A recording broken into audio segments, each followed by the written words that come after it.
బాబాసాహెబ్ అంబేద్కర్ గారి 133వ జయంతి సందర్భంగా 11వ రోజు కార్యక్రమానికి విశేష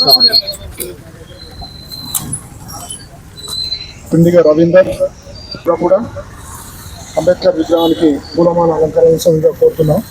జై భీమ్, జై భీమ్.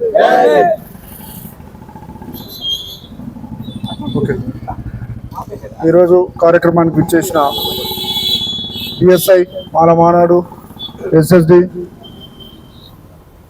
సోదరులకు ప్రత్యేక జై భీమ్ తెలియజేస్తూ దిగ్విజయంగా 10 రోజుల నుంచి కంప్లీట్ చేసుకొని 11వ రోజు కూడా చాలా దిగ్విజయంగా పూర్తి చేయడం జరిగింది.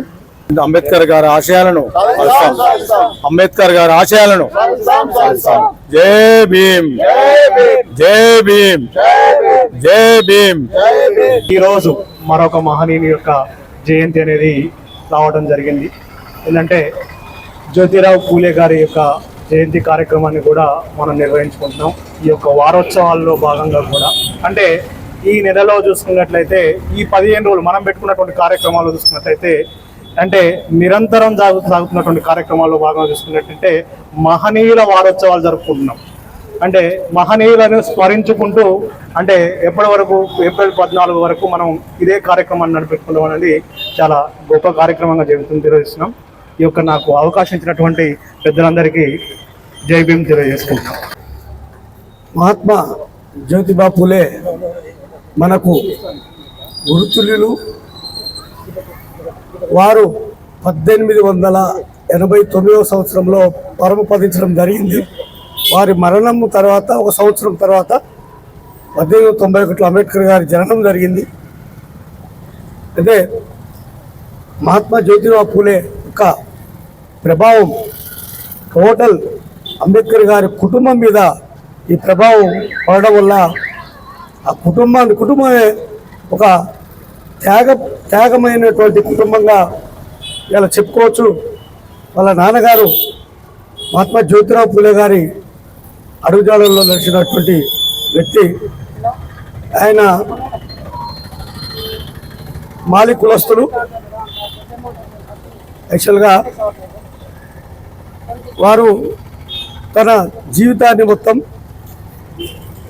ఈ సమాజం యొక్క ఎక్కడ మొదలు పెడితే ఏ మార్పు వస్తే సమాజం మారుతుందో అనే విషయంలో ఒక ఇంగ్లీష్ రచయిత యొక్క పుస్తకాన్ని చదివిన తర్వాత తన జీవితాన్ని మలుచుకొని విద్యనే అన్నిటికీ మూల కారణం, సమాజంలో వ్యక్తిలో వ్యవస్థలో మార్పు రావాలంటే ఎవరైతే విద్యావంతులైతారో అప్పుడు మాత్రమే మార్పు వస్తుందని తెలుసుకున్న తర్వాత తాను విద్యావంతుడై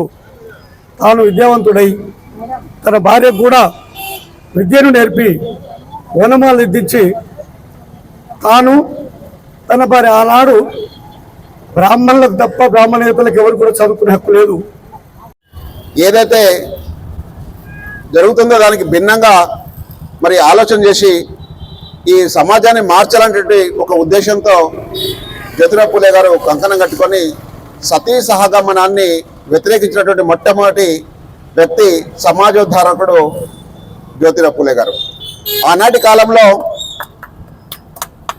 భర్త చనిపోతే అతని స్థితి మీదనే ఎంత యుక్త వయసులో ఉన్న భార్య అయినా సరే ఆమెను కూడా తీసుకుని వెళ్ళి ఆ స్థితిలో బలవంతంగా కాళ్ళు చేతులు కట్టేసి కూడా ఆ స్థితిలో దానం చేసినటువంటి సంస్కృతి ఆ రోజులలో ఉంది. వేరే వివాహం చేసుకునేటువంటి అవకాశం లేదు.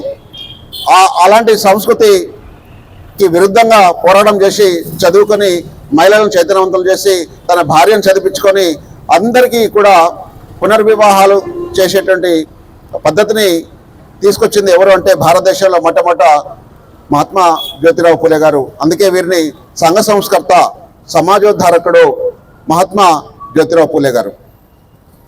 ఇలాంటి మహనీయులు ఈ నెలలో జన్మించడం అనేది వారిని మనం కొనియాడడం, వారిని శ్లాఘించడం, వారి గురించి తెలుసుకోవడం అనేది మన యొక్క బాధ్యతగా భావించి ఈ సూర్యాపేట పట్టణ కేంద్రంలో మనం ఇలాంటి గొప్ప మహుల యొక్క జన్మదినాలను జరుపుకోవడం గర్వంగా ఉందని తెలియజేస్తూ ఈ అవకాశం ఇచ్చినటువంటి పెద్దలందరికీ ధన్యవాదాలు తెలియజేస్తూ ముగిస్తున్నాను. జై భీమ్, జై భీమ్, జై భీమ్.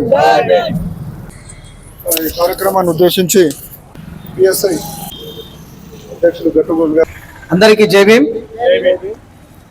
11వ రోజు గార్లాండ్ కార్యక్రమానికి విచ్చేసినటువంటి పెద్దలందరికీ ప్రత్యేక జై భీమ్. ఈరోజు రెండు విశిష్టమైన రోజులు ఏంటంటే మహాత్మా జ్యోతిబా పూలే జయంతి ఒకటి, మరొకటి ఏంటంటే మన భారత రాజ్యాంగ నిర్మాత డాక్టర్ బాబాసాహెబ్ అంబేద్కర్ గారు హిందూ కోడ్ బిల్ని ప్రవేశపెట్టిన రోజు కూడా ఇదే రోజు అండి. మహిళలకి సమాన హక్కులు అంటే పురుషులతో పాటుగా మహిళలు కూడా స్వేచ్ఛగా జీవించడానికి ఎంతో కృషి చేసి డాక్టర్ బాబాసాహెబ్ అంబేద్కర్ గారు ఈరోజు హిందూ కోడ్ బిల్లుని ప్రవేశపెట్టడం జరిగింది. అదేవిధంగా మనం కూడా ఈ హిందూ కోడ్ బిల్లు యొక్క విషయంలో మనం కూడా మన ఇంట్లో మన సమాజంలో మనం తిరుగుతున్న దాంట్లో మహిళలకు అదేవిధంగా అంతే గొప్పగా ప్రాధాన్యత ఇవ్వాలని సవినీయంగా కోరుకుంటూ ఇట్టి అవకాశాన్ని ఇచ్చినటువంటి పెద్దలకు ప్రత్యేకంగా జై భీమ్ తెలియజేసుకుంటూ మరొకసారి జోహార్ జ్యోతిబా పూలే, జోహార్ జ్యోతిబా పూలే.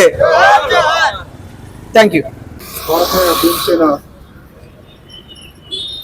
రాష్ట్ర అధ్యక్షుడు తిరుమల రాము గారు. ఈరోజు మహాత్మా జ్యోతిరావు పూలే జన్మించినటువంటి రోజు. గోవిందరావు పూలే దంపతులకు ఆయన ప్రథమ సంతానంగా చివరి సంతానం కూడా ఒకడే ఒక కొడుకు. ఆ ఒక్క కొడుకుని అల్లారుముద్దుగా పెంచుకున్నారు తల్లిదండ్రులు.